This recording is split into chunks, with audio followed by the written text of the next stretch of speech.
ngona yo lo te fa no tulo o fa no le al malo ia ka sua molinga a va ko ka fa no ya la ke e fua wa lucia i malaka respect ile office tulo ona o le tangata taku o leo o mai nei to fa manino le te le ke ave le tusi ale le skam o le pero tusi fa msino o le fono la ngama tu wala o manino na pa no pa ke ki wale pasia it's that's different usa wale photo no confidence hapa na ja fai ale ava ku o le ar malo ai ko mo fo ko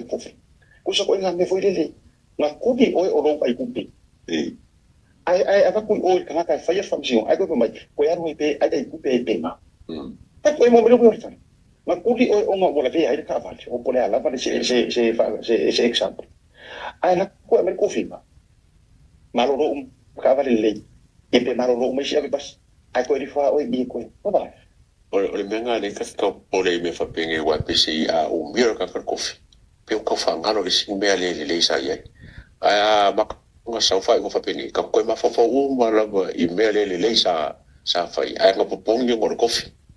o fe me nga pisa ngi ali ya o malo ila ba pule pa mon me ngai mo na le la ma ka ka ngo menga ka lo le exercising on unrighteous a fo le winga na re fa to le tala o te o fo o ke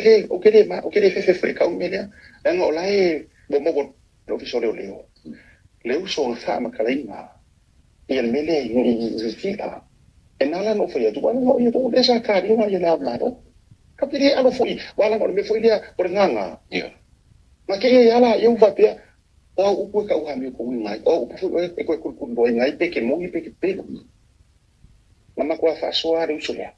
so ya ai ma ka ko re ko fa so ya mo le ba winga melia le la le fa tu la ta